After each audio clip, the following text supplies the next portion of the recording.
Assalamualaikum warahmatullahi wabarakatuh. Alhamdulillahirrabbilalamin. Berjumpa lagi dengan saya Prima Ramadhani. Di video kali ini kita akan bercerita tentang sebuah kisah inspiratif dari dua tokoh Islam yang menjadi inspirasi bagi kita semua, khususnya saya sendiri, ya. Dan juga beliau adalah sahabat Rasulullah. Yang pertama, beliau digelari dengan pemilik dua cahaya. Menurut pendapat beberapa orang ulama mengatakan bahwa pemilik dua cahaya ini, beliau yang pertama dikarenakan ada dua wanita istimewa yang berlabuh di hatinya, yaitu Ruqayyah bintu Muhammad Rasulullah SAW. Yang kedua, Ummu Kalsum radhiyallahu anha bintu Muhammad Rasulullah SAW. Dua putri Rasulullah ini menjadi istri beliau. Kemudian beliau juga di pendapat yang lain juga dikatakan bahwa dua cahaya ini bukan hanya sekedar itu, tapi beliau memiliki suatu karakter yang dari zaman Rasulullah sampai sekarang itu tidak banyak yang memiliki karakter demikian. Paling ada, tapi salah satunya. Apa itu? Yang pertama, beliau memiliki jiwa dermawan yang sangat tinggi, di mana beberapa kali kisah diceritakan bahwasanya beliau menginfakkan harta beliau tidak tanggung-tanggung dengan menggunakan ilmu yang beliau dianugerahkan kepada beliau, sehingga infak yang beliau serahkan untuk kaum muslimin itu sangat-sangat terasa oleh nikmatnya oleh kaum muslimin.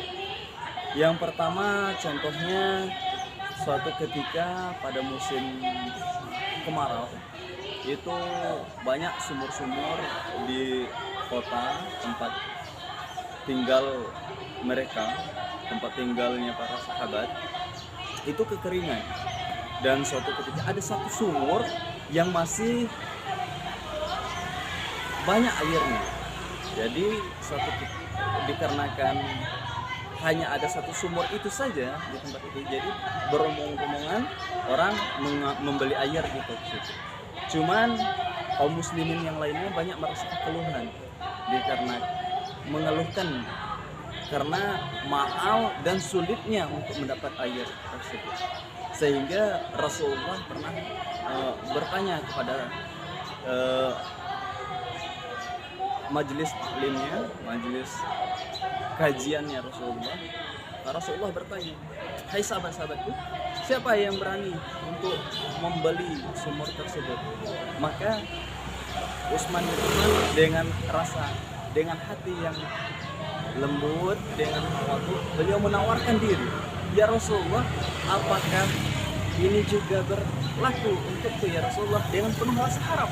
Nah, itu perbedaan beliau dengan, ya boleh dikatakan seperti kita lah. Kenapa? Karena kita juga bilang, "Oh, apakah berlaku juga itu untukku?" Tapi dengan rasa, "Oh ya Allah, jangan sampai," gitu. Sedangkan Utsman bin Affan, beliau sangat berharap agar kesempatan itu diberikan kepada beliau. Sehingga kata Rasulullah, "Ya, tafadhol, silakan." Akhirnya singkat cerita, Utsman bin Affan langsung negosiasi dengan orang pemilik sumur itu. Kebetulan orangnya adalah orang kafir. Maka Utsman bin Affan menawarkan dengan harga yang sangat-sangat tinggi, sehingga menimbulkan rasa curiga dari orang kafir tersebut. Karena merasa curiga itulah yang membuat orang kafir itu mengatakan tidak mau menerima tawaran dari Utsman bin Affan. Tapi Utsman bin Affan memiliki ilmu perdagangan atau berniaga yang sangat luar biasa. Maka kata Utsman bin Affan, nanti dulu katanya, kita bagi dua saja, sehari sumur itu milikmu, kemudian hari berikutnya milikku, kemudian hari berikutnya lagi maka milik kamu lagi, sampai seterusnya demikian. Maka orang kafir itu mengatakan, kalau begitu boleh, tidak apa-apa. Sehingga Utsman bin Affan pun membeli sumur itu dengan harga yang tinggi. Kalau boleh diuangkan pada zaman sekarang mungkin miliaran seperti itu. Maka hari pertama orang kafir itu menjadi pemilik sumurnya. Maka rasa keluhan dari kaum muslimin pun masih terasa. Masih ada yang menyampaikan, ya Rasulullah, kenapa masih susah. Ada juga bisik-bisikan antara kaum muslimin dan muslimin lain yang mengatakan, apa sih umat hanya bicara saja untuk membantu, tapi tidak membantu yang sebenarnya. Maka pada keesokan harinya sumur itu menjadi milik Utsman bin Affan sesuai kesepakatan. Maka Utsman bin Affan mengiklankan kepada seluruh masyarakat, mengatakan, hai kaum muslimin muslimat, silahkan ambil jatah air untuk 2 hari, karena esok harinya sumur ini bukan lagi milikku.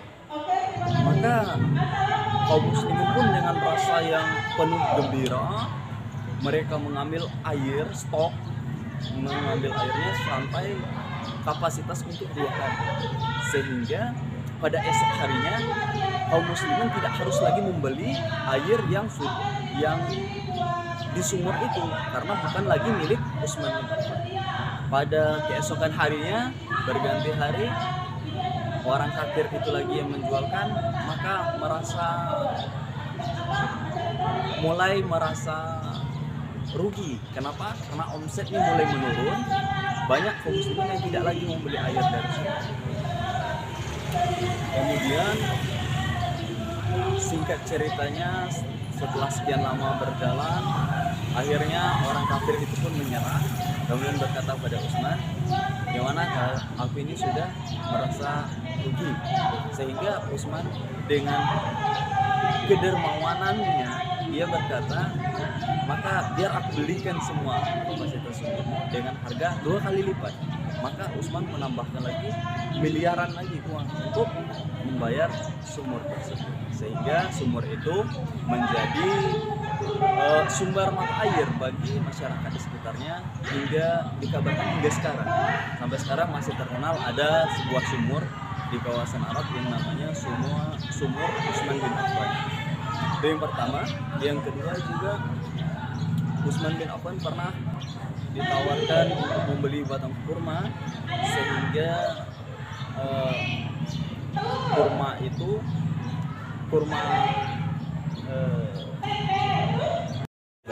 nah, dan untuk lebih jelasnya lagi kita bisa simak penjelasan video berikut ini. Selamat menyaksikan.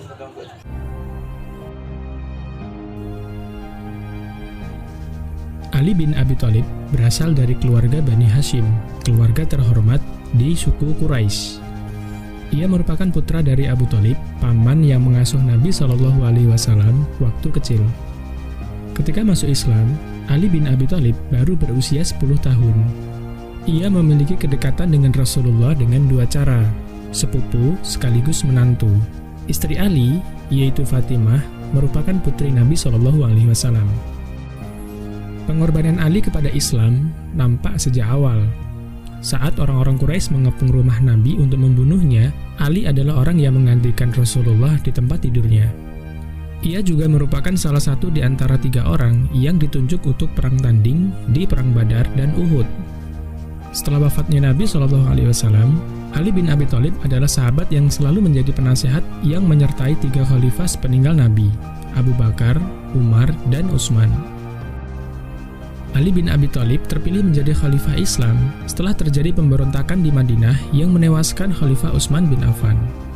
Terbunuhnya Utsman bin Affan di tangan pemberontak menyisakan permasalahan yang besar di tubuh kaum muslimin dan menjadi beban berat bagi pemerintahan Ali bin Abi Thalib. Ali sempat menolak ditunjuk sebagai khalifah oleh pemberontak yang menguasai ibu kota kekhalifahan Islam. Namun, sahabat utama lainnya meyakinkan beliau hingga diangkat sebagai khalifah keempat menggantikan Khalifah Utsman bin Affan. Masa kepemimpinan Ali bin Abi Thalib telah meninggalkan catatan sejarah yang amat penting. Beberapa kebijakan besar dilakukan Khalifah Ali, diantaranya pemindahan ibu kota kekhalifahan Islam dari Madinah menuju Kufah yang terletak di Irak. Kemudian penyempurnaan Al-Quran dengan pemberian tanda titik dan harokat. Mengingat semakin luasnya wilayah Islam serta banyaknya pemeluk Islam yang berasal dari non-Arab, membuat banyaknya kesalahan dalam membaca teks Al-Quran. Lalu kita kembali pada persoalan pemerintahan Khalifah Ali bin Abi Thalib. Situasi kekhalifahan Ali bin Abi Thalib dihadapkan pada persoalan yang rumit, di mana Gubernur Syam saat itu, Muawiyah, enggan menyatakan ketundukannya pada Khalifah Ali sebelum dituntaskannya kasus pembunuhan Utsman bin Affan. Muawiyah menuntut hukuman bagi para pemberontak yang membunuh Utsman bin Affan. Namun, menghukum para pemberontak yang sedang menguasai Madinah adalah hal yang sangat sulit dilakukan oleh Khalifah Ali bin Abi Thalib, sebab dapat berakibat pada terjadinya pertumpahan darah terhadap sesama muslim, dan Ali bin Abi Thalib berusaha menghindari itu. Karena keadaan Madinah sudah tak kondusif, maka Khalifah Ali memindahkan ibu kota kekhalifahan Islam ke Kufah. Di Kufah, dukungan terhadap Khalifah Ali bin Abi Thalib sangat tinggi. Kufah juga merupakan salah satu kota pertama yang dibangun oleh kekhalifahan Islam sejak masa Umar bin Khattab. Sementara itu, keputusan Ali dalam menyikapi pemberontak membuat banyak orang Madinah kecewa terhadap keputusannya. Di antara mereka adalah sahabat Thalhah bin Ubaidillah, Zubair bin Awam, dan Ummu Aisyah. Untuk meyakinkan khalifah agar segera menghukum pemberontak, mereka berangkat ke Kufah dengan beberapa pasukan untuk menghadap Khalifah Ali. Pada dasarnya, perbedaan pendapat akan tindakan yang benar dalam menghukum para pemberontak didasari atas ijtihad para sahabat. Namun bagi Khalifah Ali, tidaklah memungkinkan secara politik untuk menghukum mereka. Khalifah meyakini solusi terbaiknya adalah melanjutkan hidup dengan saling memaafkan dan berusaha menyatukan umat kembali. Di pihak Aisyah berpendapat, penyatuan kembali mustahil dilaksanakan tanpa memperbaiki kesalahan dengan menindak tegas para pembunuh Utsman. Kedua pendapat mengandung kebenaran, akan tetapi perpecahan politik pasca wafatnya Khalifah Utsman bin Affan terlalu besar untuk diselesaikan dan perselisihan pun tak dapat terelakkan. Pada tahun 656 Masehi, kedua pasukan bertemu di dekat Basrah. Sahabat Thalhah, Zubair, dan Ummu Aisyah menemui Khalifah Ali bin Abi Thalib. Agar tidak terjadi pertumpahan darah sesama muslim, pemimpin kedua belah pihak sepakat untuk berdamai. Meskipun sudah ada negosiasi antara pemimpin mereka, beberapa pihak ekstremis yang tidak taat pada pemimpin pasukan masing-masing memaksa untuk saling menyerbu. Terjadilah perang yang dikenal dengan Perang Jamal antara kelompok Ali dengan kelompok Zubair bersama dengan Thalhah dan Ummu Aisyah di dalamnya. Perang Jamal ini menimbulkan kerugian besar di kedua belah pihak. Thalhah bin Ubaidillah dan Zubair bin Awam terbunuh dalam kekacauan ini. Sementara Khalifah Ali dan Ummu Aisyah lolos dari pertempuran. Tetapi mereka sangat menyayangkan perang antar sesama muslim dapat terjadi, sebab ini merupakan perang saudara pertama dalam sejarah Islam. Di sisi lain, Muawiyah bin Abu Sufyan, gubernur Syam, memilih netral dalam konflik antara Ali bin Abi Thalib dengan penentangnya. Namun, Muawiyah tetap tak bersumpah setia terhadap kekhalifahan Ali bin Abi Thalib sampai Ali menghukum pembunuh Utsman bin Affan. Kondisi ini membuat Khalifah Ali tak bisa memerintah dengan efektif ketika gubernur terkuat saat itu, Muawiyah, tak mau tunduk pada otoritasnya. Akan tetapi, Khalifah Ali bin Abi Thalib tetap mempertahankan pendapatnya bahwa menghukum pemberontak bukanlah prioritas dan tak bisa dijalankan dalam keadaan apapun.